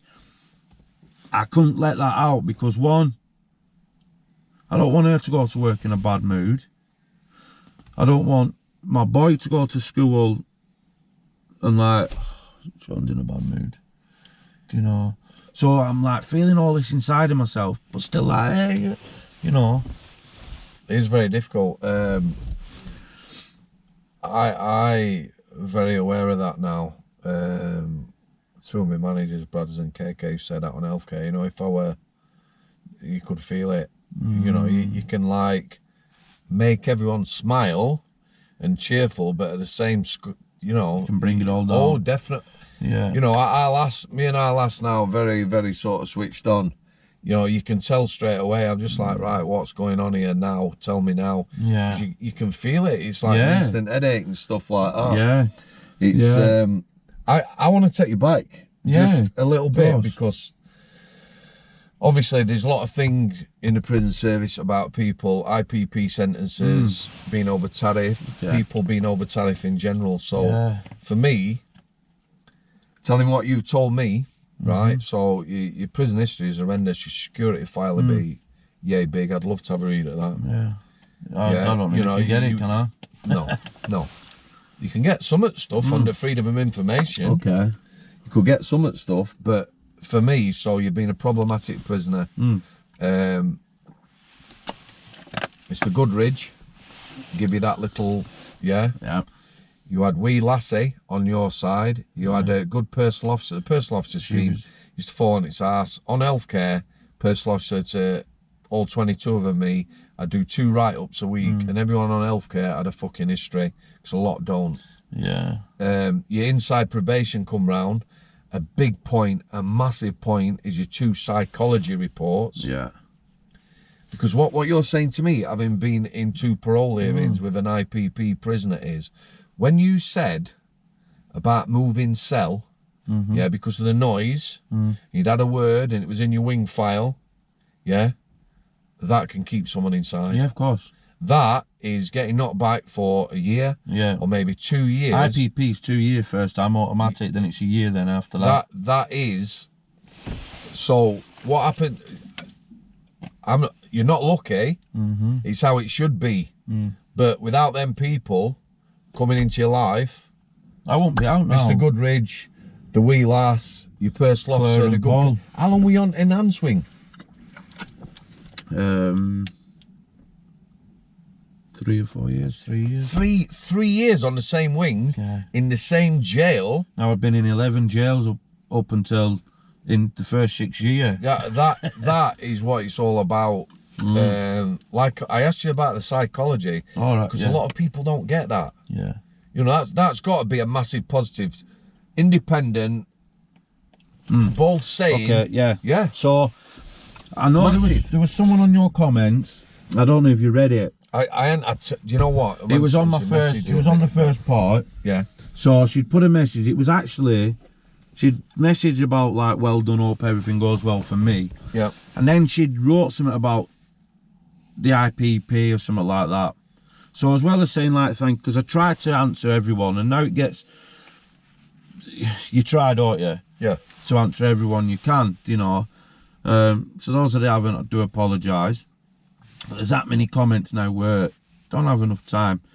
So, and it mentioned something. So anyway, I said, if there's anything you ever need to know, I think the son's in. There's some. I think some put something about his son or whatever.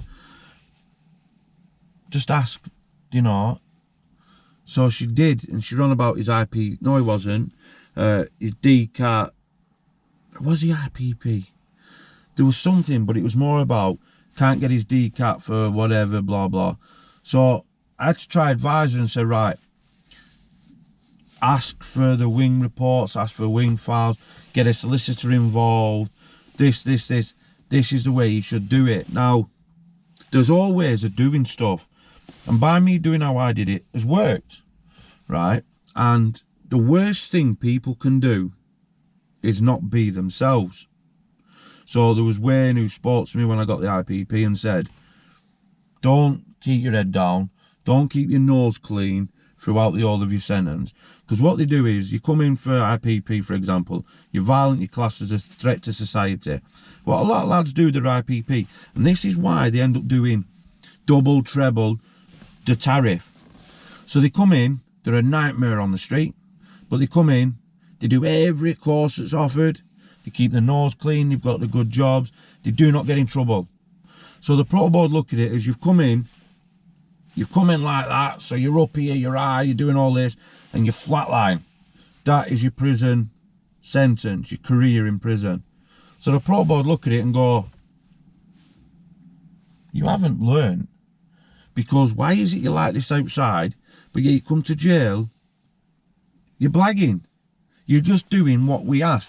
Now, I didn't do any courses because I flat out refused it. And I did things totally different, to the point that they now looked at my file and went, yeah, problematic, blah, blah, blah. But now they've got 2 forensic psychologists saying he is ready to be released. They could actually see the evidence of change. Not me saying I've done all these courses, I'm a changed man. They need to see change. Now, that with the cell of moving was probably, I've got to be probably thankful to them 2 lads, because I demonstrated an example of using my communication skills, problem solving, and how was the outcome of restraint. So, whereas before, had I got angry, I would have attacked. Now and I did it that way. That is showing the change. So if there's any parents or any loved ones that have got their loved ones in prison, or friends that are in prison that are doing an I.P.P sentence, the best bit of advice I can give is be yourself, but most importantly, get a forensic psychologist. You're in jail, so you can happily get it on, what's it called, where it's paid for? Legal aid. Oh yeah, legal aid, yeah. Your solicitor will do it. You don't have to do no work. Get in touch with your solicitor and tell them we want a psychologist report. Now, that will get arranged, but then the prison and the probation will also go and get their own independent. So they have to be truthful, because they get found out when you do 2 reports. Yeah, they have these very forensic psychologists, so shit on top of the game. So the only advice I can give for people that know people doing this is get a forensic psychologist report, because parole board, and I got told this after, parole board are not interested in courses. They're not, because they only see it as your own inmates only do it because they're being told on the sentence plan, you have to do this. If you don't do this, you get out. So what do? You go and do it. That doesn't mean you've changed. They need someone who can actually say, this is the evidence. Yep. And now, if I go out and commit another offence, probation don't get in shit. They go, it's the psychologist's fault. We did it because of medical evidence. They cannot. Risk, innit? Probation. Yes, if you're a risk and they're signing, say, I'm going to let Shaun out and you go and do something bad, it's then a career changing. It comes on their toes. It ruins a career. Whereas a psychologist, you cannot blag these people. And also, being a psychologist, if their report says, yeah, let him go, they're going to go with that. And that's what I did. I had two of them saying the exact same thing, which was just showed that I was being truthful, I was being honest, and I got out. You know, on the coursework, mate, let me tell you about a lad. Yeah? He got 18 months for street robbery, I.P.P. His file, I've never seen a file like it. His coursework, he'd done everything inside 18 months, every course he could. A lot of it, some of it might be dependent on prison, which is difficult. Of course, you've got to move around. Your prison. Yeah. But for me, programmes aren't worth a toss anyway. But he'd done them all, everything. He'd done courses he didn't need to do. Yeah. Some of them 2 and 3 times. Yeah. And I was once talking with a probation officer about him because he served 7 on an 18 months, 7 years before he got let out. And she said to me, his problem is his file with his coursework. She says, you know, some people, other probation officers will be like, yeah, go and do it again, do it again. For me, you know, I would ask him if I'm on parole board, why have you done that course 3 times? Yeah. Did you not learn the first time? Yeah, exactly. You know? So, but definitely parole. Jay, first ever guy interviewed I.P.P. Let's open this a bit. Yeah, you can open that, mate. When he got out, right? Yeah. I would bat him for him. He'd been on healthcare 12 months. He had a 12-month history, 2 and 3 times a week. If he were down, if he had a bad visit or got a knockback, I'd put it in his file. Yeah, say down, boom. He got knocked back on one of his parole because he's outside probation and been on 6 months. Again, down. Yeah. Yeah. He's inside probation officer on board. And that's why he got out. I remember arguing with outside probation in the parole hearing. I got asked a question. Outside probation got asked a question. Yeah. Outside probation brought up an incident. I went, oh no, that's not what happened. And we argued for 10 minutes. And when we finished arguing, I looked, you could see him like looking over his glasses, you know, making notes. Yeah. And that's all it can be. That can be one mistake, gobbing off, having a bad day, threatening someone. Yeah. If nobody's on your side, you're goosed, aren't you? Yeah. Yeah, and quite luckily, if I didn't have the couple of people around me, I wouldn't be out now. Well, that's chance. I know it's I not wouldn't be luck, out. is it, mate? It's chance. Yeah. But also, I've got to... One thing, and this is what I was saying with like that video yesterday, and I watched that, and it was quite emotional in some points. And it was emotional because I know what she was feeling. I was feeling some of them emotions because I understand it. I'm self-deprecating. I'm critical of myself. And I'll give you an example of what I do. I can play football and we can win. And say I play in goals. I wasn't carrying as much weight now because my weight just goes up and down. They're not kicking a ball past you in the net, are they? Well, that's the thing. But I was very agile. You know, I can move, dive, and I can win. So say we win 5-1. I can go back to the wing and I'm down there. I can have had an awesome game, but I'm down there. I'm not happy because I think, why did you let that go in? Why did you make that mistake? Why didn't you do this? Why didn't you do that? Why? And I'm so critical of myself that I'm quite lucky that I had certain people around me because I might not have handled stuff, or I wouldn't be out here now because I wouldn't have broke through that barrier of actually looking at inside myself. Well, one of the problems in life, isn't it, is that people don't love themselves. I know talking about love, but they don't. You need to look at yourself, stop being critical, and sort of go from there. And like Amy said, you know, she hated herself.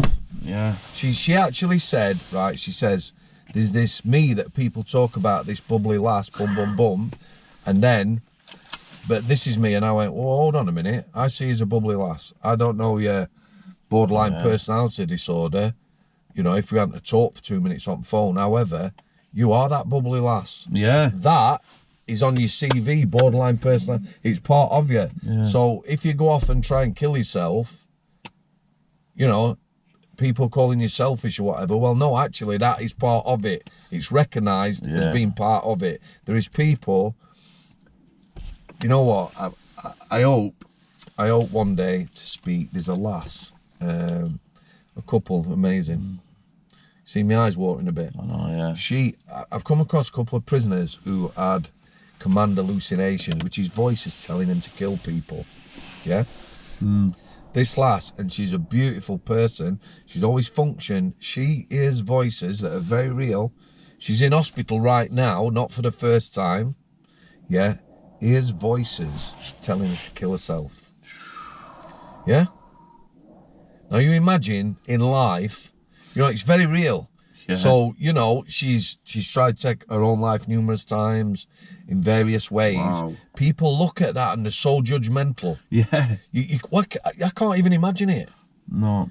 You know, without the voices, people get down, get depressed, get in a place.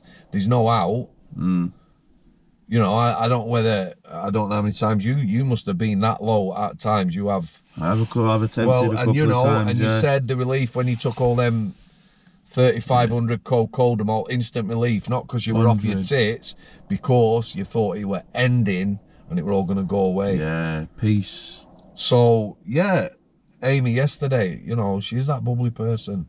Yeah. And it's just about sort of learning to love yourself, which it's done her a lot of good, I tell you. When I spoke to her last night, I were over the moon, she were over the moon, so. That's good. And that's exactly what I was like, and I still am now. You all right? Yeah. I can't help getting emotional now. No. Well, it's a good thing, isn't it? Of course it is. Is it something you put in this water? Oh, well, no, it's right. Do you know what I mean? There's some lovely people, and they just, you know, need a bit. Which is what I'm saying. You know, if I was an employee and she was working for me, and I understood what borderline personality disorder, what she could be like, and she was having a down day, I might say, you know, do you want to go for a brew? Can I just a few words? Yeah, support. That's all. What it shouldn't be seen as is, well, I can imagine, you know, maybe 10 years ago I'd have gone, I'm not employing someone who might kill themselves. Yeah. Yeah. And that is what we're on about, isn't it? Stigma, mental health, and everything else that goes with it.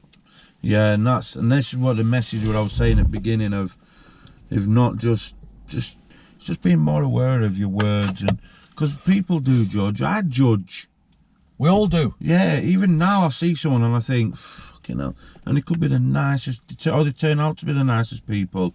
So it's just throwing me off a bit now, going on like. Well, how much with Amy's video, how powerful that is, and it should be used. That video can help so many people, Sam. You know, it's. Well, listen, if 10 people watch it who are unwell, I have read all the comments. I'm going to try and start catching up with them, but I have read them all. These people, that's me. You know, Amy's me. Yeah. I've got BPD. Yeah. You know, I'm in this place. Yeah. There is stigma out there, and you know, people are honest. You want real people, don't you? They get fed up with sort of like. It's very difficult when you get a celebrity who's had everything. I'm not saying celebrities. You know, me and Amy said this. If you're in a mansion and you're suffering, and somebody over here is suffering who's living on the streets, I'm not differentiating between that. But you know, some people are connecting because, that's me. You know, she's speaking. Yeah. And it's bringing up things with people. Yeah. Not all necessarily good. You know, the amount of people who said, I watched half of that, I'm going to go back later. It's brought up some things, you know, they're not good, but. Yeah. So. And mental health is, again, a lot of, we said like celebrities, but these are professional, whatever the field is, the professionals, the majority of them, whether it's acting, whether it's a sports person, but it affects every single. Mental health can attack anyone. Of course it can. Or we all, through our life, suffer with some sort of mental health issue. Nobody can not, and it is scary that, like, the example, probably one of the most famous ones now, and people are listening, is the Gypsy King, Tyson Fury. Yeah, of course. This is a man who constantly told everyone how great I am. Like, not me, but him. So he's saying, I am great, I'm going to be the champ, blah, blah. And people like, all right, whatever, whether they laughed or... Then he went out to Germany, beat Klitschko. That it was a thing that no one... Well, innit? But then, like, after saying, it just went. Like, he lost that drive, and then he just, bang, he crashed, to where he was in his sports car, and he was going to drive into a bridge. That's how much it is. Where my dream was always to get a British title. I was going to fight in a charity one last year, a white collar. Oh, yeah. Lost loads of weight. I was running, I was training. There was someone on your comments actually, because I deleted I had a channel and I deleted it. We're going to get on that, aren't we? He wanted some running tickets, and so you're like, oh, you're there. So boxing was always like, I wanted to be a boxer. So listening to Tyson Fury speaking out has given a lot more people, especially men, that courage to think this is a guy who is the world heavyweight champion, and he's won the best thing that you could in that field. Yet, lovely wife, lovely kids, got a really good family behind him, because we see most of his family on social media and boxing events. Yet he still wanted to die, and it's people like him that can actually open these doors that regular Joes can't. I think one of the saddest people was Robin Williams. Robin Williams, funny actor, one of the talented guy, comedians we've had. living in darkness. So yeah, and it's prevalent. Very judgmental, innit? Yeah, and then recently you had like Caroline Flack, Gary Speed, the Wales manager. And there's that stigma, I suppose. There still is. And what it means is, and what I'm trying to get about this, it doesn't matter what social standing you are, what profession you've got, if you've got a profession, or if you're just doing a normal 9-to-5 job. Doesn't matter if you're rich, you're poor, if you're fat, you're thin, you're tall. Doesn't matter who you are. It affects every single person. In life, does mental health, and this is what needs to be out there for people. Yeah, just help people. So, but going back to this, so then I got the parole, and I was waiting for release.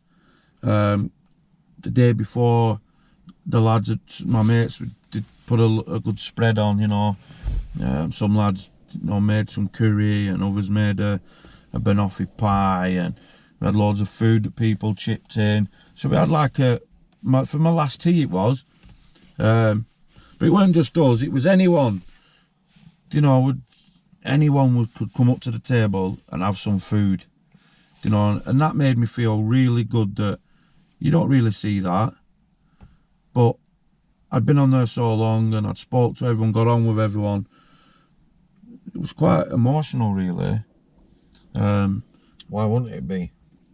And then the next morning, I was terrified, and I thought, I don't want to go home. I don't want to go out.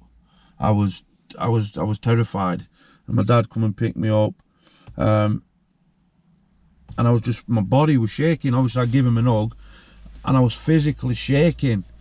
We're like, it's not been easy. Like Lee said earlier, it has not been easy. And now, it's only now where things are coming into place nearly 3 years later, things are starting to click into place, you know, but I've still got more I need to do. Everything takes time. Of course it does. You've got to Might learn. take you 10 years to get in a place where you think one morning, I'm content. Yeah. And I'm not yet content. And I was thinking for quite a while, I was thinking that was kind of a bad word. I'm not content, that I'm not really, but I'm not, because there's so much more to me yet that I've got to give, to offer, to do.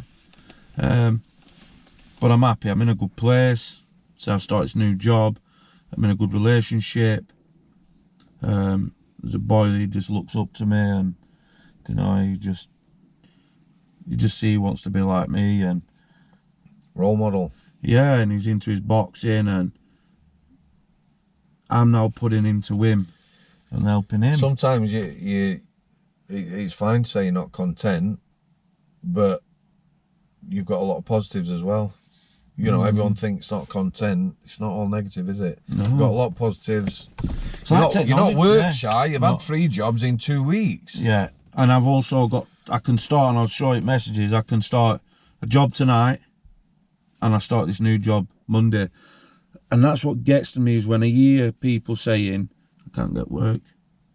There's no jobs out there.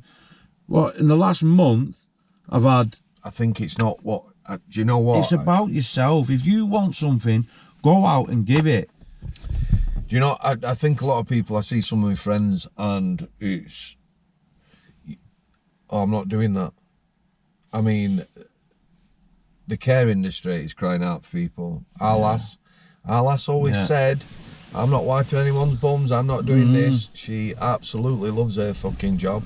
Yeah, she loves what she does. Yeah, my missus is the same thing. Yeah, so I so understand. they're out doing that. You know, it might be that people have to migrate from the jobs they were doing into other areas and stuff like that. You can't get people to work with kids. No. You know, a lot of them are funny shifts. Care industry is on its arse. Yeah. So... But it's like, it's out there, and it's how much do you want something? Well, like, I was in a job, I had a bust up with a supervisor, I tried to calm him down. He lost his temper, I tried to calm him down, bring him back, and he escalated it even more, you know, to the point where I had to then assert myself. But again, I did the right thing, told him what I thought, I gave him my opinion. I didn't scream, shout, but I was stern, give him my opinion, and then made a complaint to the management, but walked out. Started at this other place, I've been there 3 weeks, I absolutely hate it.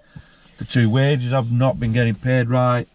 I'm in a department where language barrier is very bad. And I had to just keep doing it, because my life's not just about me. Yeah, I've got a missus who works her ass off. Her work ethic is, it's on point. It's really, really good. But my actions affect other people, and it's good to have that sort of responsibility now. Of course it is. That I have to go to work and I hate it, but there's a little lad there that needs to be fed, that needs clothes, that needs... It needs must, innit, man? Yeah, and he's spoiled, but that's good. That's because we want to do that, and that's why I work. But it's only took like 13 months to actually get the job I wanted, and things will now hopefully start to get even better, where if you just I keep can afford padding. to get my driving license. Because the money I'm on at the minute, and I've been on for the last year, it's basically wage. It's basically gone into the bills, gone into buying the food, the essentials. Hand to mouth. Everyone's living hand to mouth, Yeah, aren't they? that's it. So Wage. being able to spend a couple of £100 to get my driving licence back, I've not been able to do. So hopefully this new job, things are going to start looking up. So it's not that it's easy to get a job. It's difficult. Again, coming from someone who's had to come out of prison from doing a long time to get a job, you know, I can give advice on what's worked for me, what's not worked for me. Yeah. And I'm willing to, you know, anyone can message me. But the main thing is, to not let negativity overpower you, because it's too easy to say, fuck it, I'm not doing it. Well, if you keep it inside, that's what happens, isn't it? Yeah, or being to the point where, like I used to store everything up and then it'd explode, or like a steam cooker, you know, the ones where you put thing and then eventually it starts whistling, and you open. That's what I was like, and it's hard. You're constantly getting knocked back. You're constantly getting judged for people who do not know you, whether it's employments, whether it's employment agencies, whatever it is. You're constantly being told no because of your past. Yeah. The main thing you've got to do is not let that negativity creep in. Just got to take you've got to keep going from everything, haven't you? Yeah, and you've got to going keep on about it. Going on. Yeah, it's all right. You've got to keep moving on, going on, haven't you? Yeah. You've got to have some drive and motivation. How do? GoPro's just run out of battery, guys. We'd about finished anyway, aren't we? Yeah, for today. Shaun's going to get his channel up and running. Leader Tech guy is going to help him sort stuff out and that. I've started the channel. Okay. Obviously, we need to work on it. Yeah, we will do that. We'll put links in description. And at some point in the future, not a long way off, we're getting back for a chat. Maybe with somebody else. There's lots of questions. I'm quite sure I could. Well, I know there's loads of questions, but you know what? The guy's told his story very honestly, which obviously I appreciate that now. I kind of get the feeling I won't be able to get rid of him now. Amy's already planning barbecues. That's our lass. Oh no, yeah. And when she says it, who's who? But the gaffer. The questions, you know, is his book really. He's got the base of his story there, so we're gonna have a go. I don't mean me, but try and find the best way of getting his story, the whole story, with all the questions I would ask and that out there. Thanks for all your kind comments. I will get round to answering some of them. And I'm going to leave it to Al City. I'm going to leave it up to Big Man to sign out, and then we've done. Yeah, so again, for the last couple of the last parts 1, 2, and there's this, I want to thank everyone who's been supportive, who sent really kind, lovely messages. And I also want to thank those that have opened up, that have spoke a bit about their life, because that is not easy as well. I think I'm quite sure some of you will have never done it before. To openly write some of your life and things that have happened, I want to say thank you. But I want to thank those that are very supportive, not just to me, but to other people. Like I'll see someone wrote a comment that they've experienced in life, and the people that are also giving them support it's lovely. It's like how human nature should be. Yeah, it is, yeah. So I want to thank you all for that. But most of all, without him knowing I was going to do it, I want to thank you. I didn't think I'd do a podcast again, and I'm genuine about that for certain reasons. But you're a you're a gentleman, you're a genuine guy, Sam, and you're going to help so many people. I'm proud to see a channel like yours, so thank you, buddy. I really do appreciate it. And no, you're not getting rid of me. No. I can't wait to taste a bit of burnt sausage or burgers. We'll vlog the the barbecue. All right, guys. Thank you all. Have a good weekend. Much appreciated. Thank you. Take care of each other. Cheers.